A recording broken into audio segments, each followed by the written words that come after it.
Siguiendo con el estudio de técnicas en estadística inferencial, en este video a platicar acerca de la estimación puntual y de la estimación por intervalo. De nuevo hago el énfasis de que en este video no se intenta dar definiciones formales, es más bien un intento de interpretación de algunos conceptos, es decir, no se dan en sí las definiciones de un libro de estadística, pero se intentan dar definiciones de manera que sean prácticas y entendibles. Bien, entonces empezando con estimación puntual, como el nombre lo indica, pues hablar de estimación puntual es hablar de un solo punto, ¿no? De un solo valor. Entonces siempre que nosotros vayamos a hacer estimación puntual, quiere decir que lo que vamos a hacer es estimar un solo valor. ¿Cuál es el valor que vamos a estimar? Pues en este caso alguno de los parámetros poblacionales. En este caso puede ser mu, la media poblacional, o sigma, la desviación estándar poblacional, o p, la proporción poblacional. Hay otros parámetros poblacionales, sobre todo en el área de epidemiología, como lo son las razones de riesgo o los ORs, que también se pueden tratar de estimar. Es decir, estos no, como habíamos mencionado en algún otro video, estos no son los únicos parámetros que existen, pero de cierta forma son los más frecuentes. Entonces, cuando nosotros tratamos de hacer estimación puntual y hablando en general de la cuestión inferencial, cuando hacemos estadística inferencial, pues recordar que lo que vamos a hacer es usar los valores que tenemos en la muestra, en este caso podemos usar los parámetros muestrales para tratar de obtener o de acercarnos a los valores de los parámetros poblacionales. Particularmente en el caso de estimación puntual, lo que vamos a hacer es usar los valores de la muestra, particularmente, por ejemplo, en el caso de la media, recordar que, bueno, esta es la forma, la definición de la media en la muestra, que no es otra cosa que la suma de todos nuestros datos entre el número de datos. Y en este caso, este X barra, pues es el valor de la muestra como tal, pero se puede ocupar a manera de estimador puntual de este parámetro poblacional que es mío. Usualmente se le pone este tilde, ¿no? Este acento, este es un tilde, no estoy muy segura cómo se llama el símbolo, pero este tilde se le pone para decir que aquí estamos haciendo una estimación de mu. Como habíamos mencionado en algún otro video, pues este valor de mu no lo vamos a poder calcular exactamente a menos que pudiéramos medir a todos los elementos de la población, cosa que difícilmente podemos hacer. Entonces lo que vamos a hacer es calcular, en este caso, la media de la muestra, la media muestral, y ese valor que yo obtenga de esta fórmula no es otra cosa más que la estimación del parámetro poblacional. Entonces, dicho de otra manera, si yo no sé, estimo el número de piezas dentales con caries, la media, ¿no? Calculo la media, tengo una muestra a lo mejor de 15 pacientes y en esos 15 pacientes hago el conteo del número de piezas dentales con caries y calculo esa media de esas piezas dentales con caries y no sé, obtengo un valor de 5.8. Entonces ese 5.8 es la estimación del número de piezas dentales con caries en la población de donde provino esa muestra de 15 pacientes. En el caso de la desviación estándar, lo mismo. Si yo, hablando del mismo ejemplo de piezas dentales con caries, encuentro que la desviación estándar es 2.5, pues entonces ese 2.5 que encontré en la muestra es la estimación puntual de la desviación estándar de piezas dentales con caries a nivel poblacional. Si hablamos de proporción, en lugar de hablar de número de piezas dentales con caries, más bien hablo de el porcentaje de piezas dentales careadas, contando el total de piezas en la boca, en población adulta, por ejemplo. Y si en la muestra de 15 pacientes obtengo que la proporción de pacientes con caries, con al menos una pieza dental con caries, es, no sé, 35%, entonces ese 35% sería la estimación puntual de la proporción poblacional de pacientes con al menos una pieza dental con caries, ¿no? Entonces así de fácil es, ¿no? Simplemente tomar el valor muestral, el valor del estimador puntual muestral, el valor del parámetro muestral y ese usarlo como estimación del parámetro poblacional. Obviamente aquí digamos, se ve muy fácil, pero obviamente aquí hay algunas limitantes. Particularmente el saber, bueno, si ya yo estimé que el 35% de la población tiene caries, bueno, ¿y qué tanto realmente me estoy acercando al valor poblacional, es decir, realmente a nivel poblacional el 35% tiene piezas dentales careadas, no lo sé. No sabemos qué tanto nos estamos acercando o no al verdadero valor poblacional.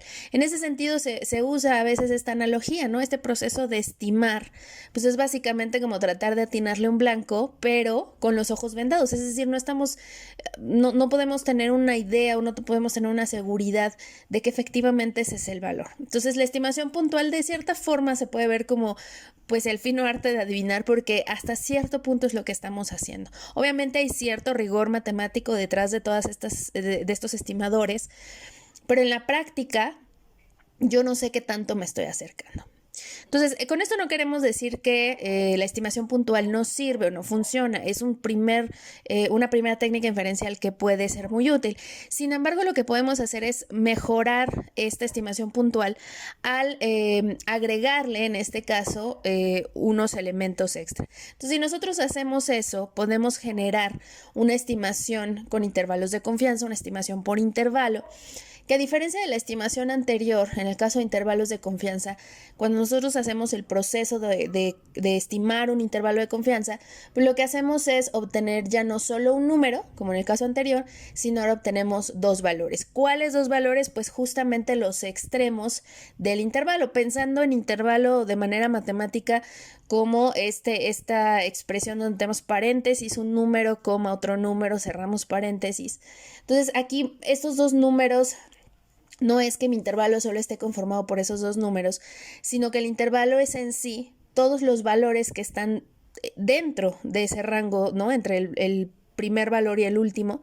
Es decir, si yo obtengo un intervalo de confianza de 7 a 14, no significa que mi intervalo solo está formado por los números 7 y 14, sino que de hecho está formado por todos los números que están entre 7 y 14, ¿no? El 8, 9, 10 hasta el 13, ¿no? Todos esos números están dentro de mi intervalo.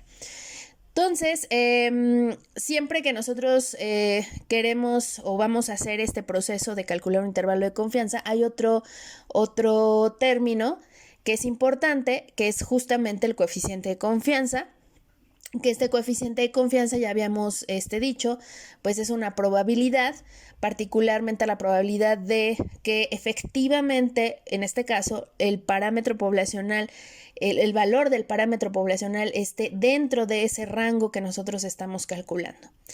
Ahora, ¿qué es lo que hacemos para construir un intervalo de confianza? Es muy simple, es solamente tomar la estimación puntual y restarle y sumarle una cantidad que le llamaremos margen de error.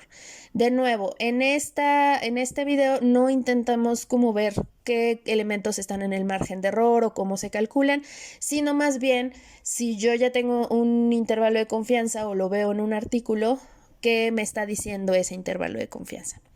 Entonces, de manera gráfica, esto es lo que se hace, ¿no? La estimación puntual, que al final del día es un número, ¿no? Supongamos 5, hablando de piezas dentales con caries. Supongamos que la media en una cierta muestra de piezas dentales con caries fue 5. Y si el margen de error fuera 3, significa que entonces sumaría 3 y restaría 3, de manera que mis límites del intervalo de confianza serían 2, ¿no? O sea, 5 menos 3, 2 y 8.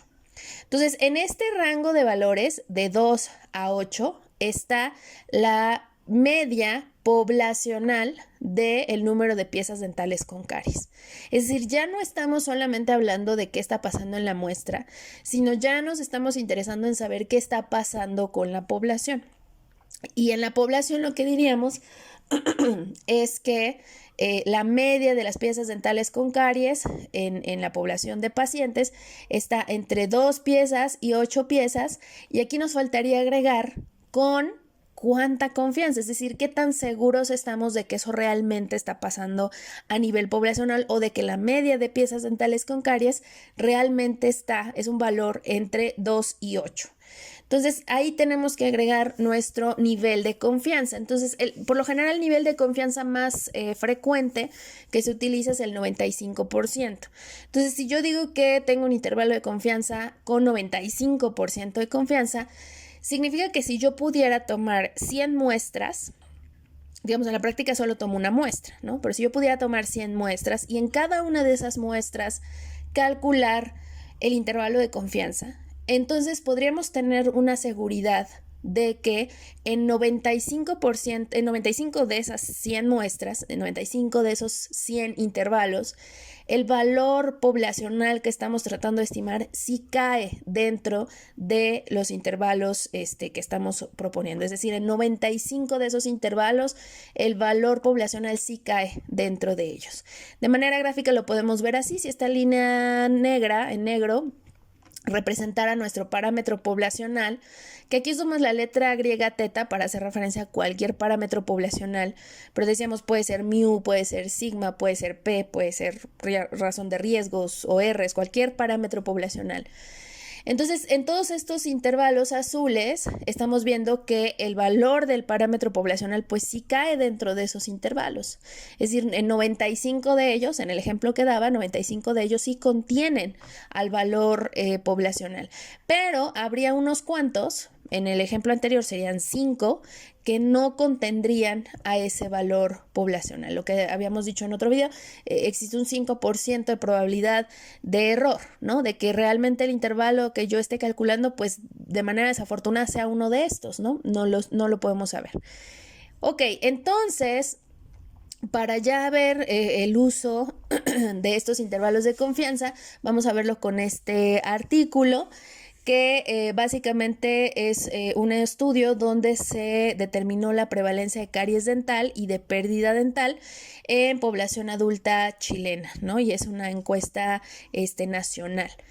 Entonces, en este artículo está esta tabla, ¿no? Donde tenemos algunas características de la población. Tenemos además media y, pues obviamente, intervalos de confianza del índice DMFT, ¿no? Que es el índice de dientes careados, perdidos, obturados. Y que, bueno, en este caso fue la medición que se hizo sobre esta población adulta. Entonces, en este video lo que quiero hacer es interpretar particularmente estos 3 intervalos que estoy sombreando en amarillo para ver qué significan, ¿no? Empezando con el primero, de acá, pues tenemos un intervalo de confianza. En este caso es un intervalo de confianza de un porcentaje. En la muestra, nosotros, digamos, en la muestra de, digamos, en total fueron 1.553 adultos, ¿no? Y esos 1.553 adultos estaban divididos en 2 grupos de edad y de acuerdo a si eran hombres o mujeres. En el caso de este grupo de edad de 35 a 44 años eran 1.088 adultos. Entonces, de esos 1.088 adultos, ¿cuántos eran mujeres y cuántos hombres? Estamos viendo que en la muestra, pues eran 54.87% de mujeres en ese grupo de edad. Pero eso es lo que observo en la muestra. Es decir, en estas 1.500 personas, el 54.87% eran mujeres y tenían una edad de 35 a 44 años. Ahora, ¿qué me está diciendo el intervalo de confianza? Pues el intervalo de confianza ya no lo voy a interpretar en función de la muestra, ahora lo voy a interpretar en función de la población. Entonces, lo que yo puedo decir es que a nivel poblacional, el porcentaje de mujeres chilenas con una edad de 35 a 44 años está entre 51.9% y 57.9%, y esto lo puedo afirmar con 95% de confianza. Más o menos esto que tenemos aquí, ¿no? Entonces, esa es la interpretación de un intervalo de confianza, ¿no? Que a nivel poblacional, ¿cuáles son las características que puedo esperar a nivel poblacional y qué tanto puedo confiar en esa afirmación, ¿ok? Este intervalo de confianza, repito, es en función del porcentaje. El que vamos a ver a continuación es un intervalo de confianza en función de una media. Si regresamos a nuestra tabla general, que es esta, pues aquí, como dice, todas estas son medias acompañadas de intervalos de confianza. Es decir, este 14.10 es una media. ¿Media de qué? Pues media de este índice de dientes careados, perdidos y obturados. Y en este caso, esta media es en el grupo de hombres y en el grupo, digamos, son hombres que a su vez tenían de 35 a 44 años. Entonces, de nuevo, ¿qué puedo interpretar? Primero, de este 14.10, pues lo que habíamos dicho en algún momento, ¿no? Si todos los hombres de 35 a 44 años en la muestra tuvieran el mismo índice de dientes careados, perdidos, obturados, este sería de 14.10, ¿no? Esa sería mi interpretación de la media. Ahora, en el caso del intervalo de confianza, pues otra vez ya no lo interpreto en función de la muestra, sino en función de la población. Es decir, a nivel poblacional, esperaría que el índice, a nivel poblacional en cuanto a hombres de 35 a 44 años, la media del índice de dientes cariados perdidos y obturados se encuentra entre 13.56 y 14.64 y esto lo puedo afirmar con 95% de confianza, que es más o menos lo que tenemos aquí, ¿no? Es una media, en este caso el intervalo de confianza, perdón, es en función de una media, ya no de un porcentaje como en el caso anterior. Finalmente, último ejemplo. En este caso tenemos solamente el factor, ¿no? La parte de este índice de cariados perdidos y obturados se divide en diferentes factores. En este caso la M es de missings, de dientes perdidos. Entonces en este caso tenemos el índice de dientes perdidos solamente en mujeres de 65 a 74 años. Entonces, muestralmente ese índice es 18.18, ¿no? En la muestra de mujeres de 65 a 74 años, el índice de dientes perdidos es 18.18. Sin embargo, ya si lo quiero interpretar, el intervalo de confianza que viene junto a él, pues la interpretación va que a nivel poblacional, en la población de mujeres chilenas de 65 a 74 años, el índice, la media del índice de dientes perdidos se encuentra entre 17.09 y 19.27 y esto lo podemos afirmar con 95% de confianza, que es más o menos la información que tenemos en esta interpretación.